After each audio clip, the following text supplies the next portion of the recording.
Nuestro tema de hoy es la doble autoría de la Biblia. Vamos a pasar del tema de la autoridad de la Biblia, que tratamos la semana pasada, y empezamos el tema de la interpretación de la Biblia. Los temas de la autoridad y de la interpretación de la Escritura están interrelacionados naturalmente. Por un lado, ¿de qué sirve tener un texto con autoridad si uno no lo puede entender?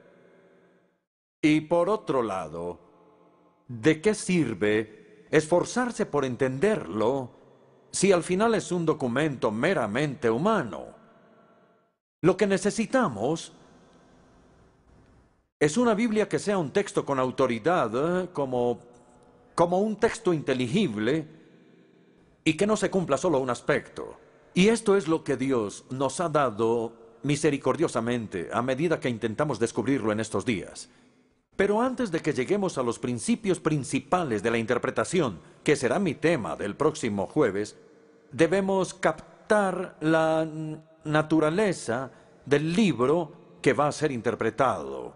¿Qué tipo de libro es la Biblia? Ciertamente es único. Ningún otro libro ni siquiera se le parece un poco, pero ¿qué es? Les voy a dar a ustedes una definición muy sencilla, cuyas implicaciones seguiremos considerando esta noche. Quiero darles esta definición. La Biblia es la palabra de Dios a través de palabras humanas. Y si miran el resumen podrán ver que el tema se divide en dos secciones, aunque ambas son muy desiguales. La primera es más larga que la segunda. Vamos a mirar primero la doble autoría de la Biblia, divina y humana. La palabra de Dios a través de palabras humanas. Y luego, en segundo lugar, pueden ver en la parte de abajo de la página el doble enfoque sobre la Biblia, humilde y reverente, porque es la palabra de Dios, pero cuidadoso y estudioso, porque se trata de palabras humanas.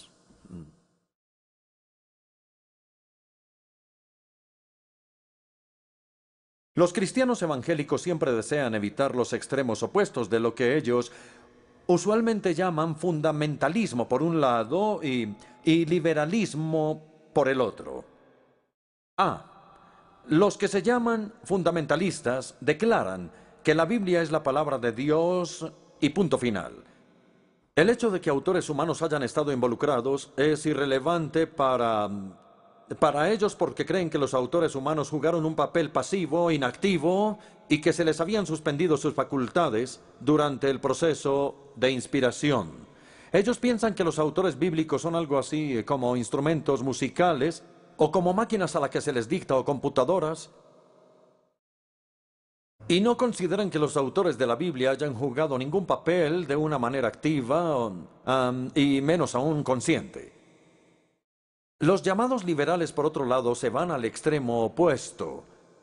Ellos declaran que la Biblia es la palabra de hombres y punto final. Es una biblioteca, dicen ellos, de libros escritos por autores humanos y contiene solo un destello ocasional de la inspiración divina. Pero yo quiero argumentar que ninguna de estas versiones de la Escritura es completa, porque ninguna de ellas es la versión que la Biblia da de sí misma. Entonces, hay una tercera manera. Un entendimiento evangélico dice que la Escritura es tanto la palabra de Dios como la palabra de los hombres. O mejor, es la palabra de Dios a través de las palabras de los hombres. Permítanme darles uno o dos ejemplos. Pensemos en la ley, en el Pentateuco, los primeros 5 libros de la Biblia. Algunas veces son llamados en la Escritura la ley de Moisés, pero también de vez en cuando son llamados la ley del Señor o la ley de Dios. Entonces, ¿es la ley de Moisés o es la ley de Dios? La respuesta es ambas. O miremos a los profetas. Jeremías, por ejemplo, introduce su libro primero y antes que todo con estas palabras. Estas son las palabras de Jeremías, hijo de Gilquías. Y en el siguiente versículo, Jeremías 1, verso 2, la palabra del Señor vino a Jeremías. Entonces lo que Jeremías habló o escribió eran sus propias palabras y las palabras de Dios habladas a través de él. O quizá el mejor contraste de todos está en Hebreos 1, versículo 1 y en 2 Pedro 1, versículo 21. En el comienzo de la carta a los Hebreos, dice: Dios habló a nuestros antepasados por medio de los profetas. En 2 Pedro, capítulo 1, versículo 21, dice: los profetas hablaron de parte de Dios, impulsados por el Espíritu Santo. Entonces Dios habló a través de los hombres, y los hombres hablaron de parte de Dios. Y estas dos declaraciones no son incompatibles entre sí. Otro ejemplo. Dice en Isaías 1:20 y en algunos otros versículos también: el Señor mismo lo ha dicho. Pero en Hechos capítulo 3, versículo 21 dice: Dios lo ha anunciado desde hace siglos por medio de sus santos profetas. Entonces, ¿a través de quién ha llegado la Escritura? ¿Acaso nos ha llegado de los labios de Dios o acaso de los labios de los profetas? Y una vez más, la respuesta es ambas. Dios habló por su boca, pero a través de los labios de los autores humanos de la Biblia. Para entender este punto C sobre la doble autoría de la Escritura, tenemos que estudiar estas dos verdades por separado. La Biblia es la palabra de Dios. En el conocido cierre en el Credo de los Apóstoles que habla sobre el Espíritu Santo se afirma lo siguiente: Él habló a través de los profetas. Los profetas del Antiguo Testamento por lo general introducían sus oráculos con algunas fórmulas bastante específicas, diría yo. Una era: vino a mí la palabra del Señor. Otra: así dice el Señor, o escuchen la palabra del Señor. Y los apóstoles del Nuevo Testamento hacían la misma afirmación, pero utilizaban las mismas fórmulas. La más cercana, creo yo, se encuentra en 1 Tesalonicenses, capítulo 2, verso 13, que estudiamos la semana pasada, donde Pablo le agradece a Dios constantemente que cuando los tesalonicenses recibieron su mensaje, lo aceptaron no como la palabra de hombres, sino como la palabra de Dios, que obra efectivamente en los creyentes.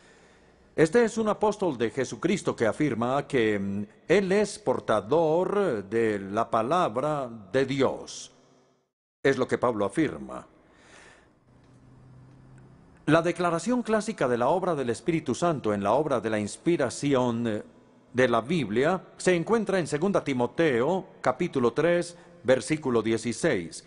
Y dicho sea de paso, si quieren profundizar de alguna manera en este punto, les recomendaría un excelente libro que tiene el título de La autoridad e inspiración de la Biblia, escrito por el famoso B.B. Warfield, del Seminario Teológico de Princeton. Si mal no recuerdo, tiene un capítulo completo sobre 2 Timoteo 3:16 y sobre el significado de la palabra griega que se utiliza allí.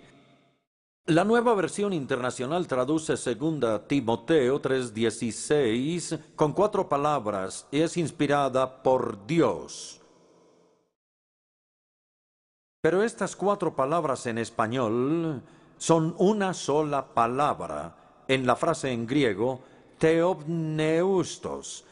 Theos es la palabra en griego que quiere decir Dios, y neustos quiere decir aliento. Neuma es la palabra en griego para el aliento o espíritu. Entonces, ¿qué significa cuando dice que toda la Escritura es inspirada por Dios? No significa que Dios haya soplado en los escritores, permitiéndoles escribir cosas inspiradas, tampoco que Dios haya soplado en las Escrituras y que las haya transformado de documentos humanos en documentos inspirados. Lo que significa es que lo que los autores bíblicos escribieron fue exhalado de la boca de Dios. Dios exhaló. Quizá deberíamos dejar de hablar de la inspiración de las Escrituras y más bien hablar de la exhalación de las Escrituras, porque fueron exhaladas de la boca de Dios. Esta referencia al aliento de Dios es congruente con otras referencias a la boca de Dios, a ella, a la palabra de Dios, porque el lenguaje humano es un aliento que transmite palabras por nuestras bocas. Esas palabras están relacionadas con el lenguaje y no es algo literal, por supuesto. Como Dios es espíritu, como el mismo Jesús lo dijo, no tiene cuerpo. Y como no tiene cuerpo, no tiene boca o aliento. Pero cuando los autores bíblicos se refieren a la revelación divina, con frecuencia utilizan el modelo del lenguaje humano. Dios habló a su pueblo. El lenguaje es la comunicación de nuestros pensamientos en palabras que salen de nuestra boca a través del aliento.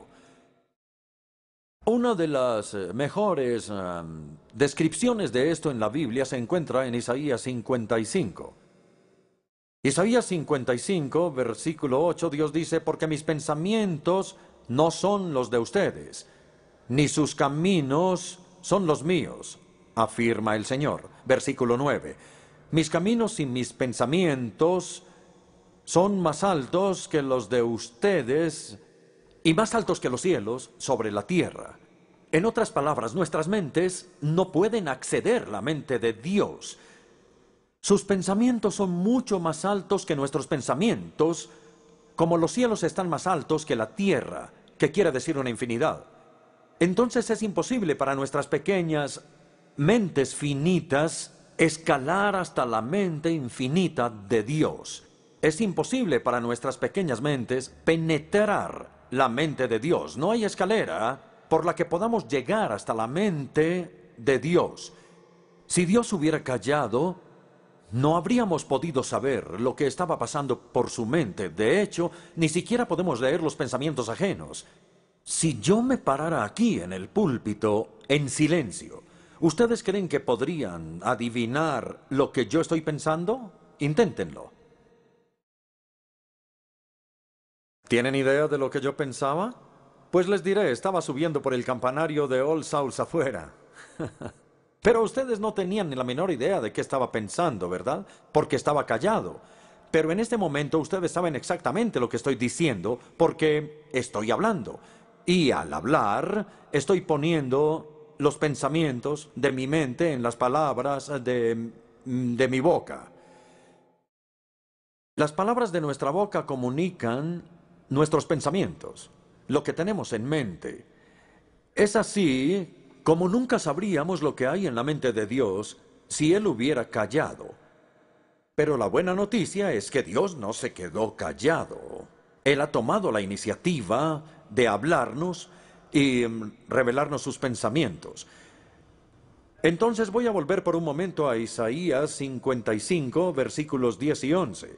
Quiero que observen otra vez la referencia a los cielos y la tierra en esta analogía de la altura y la profundidad. Así como la lluvia y la nieve descienden del cielo y no vuelven allá sin regar antes la tierra, para hacerla fecundar y germinar, para que dé semilla al que siembra y pan al que come, así dice Dios, es también la palabra que sale de mi boca y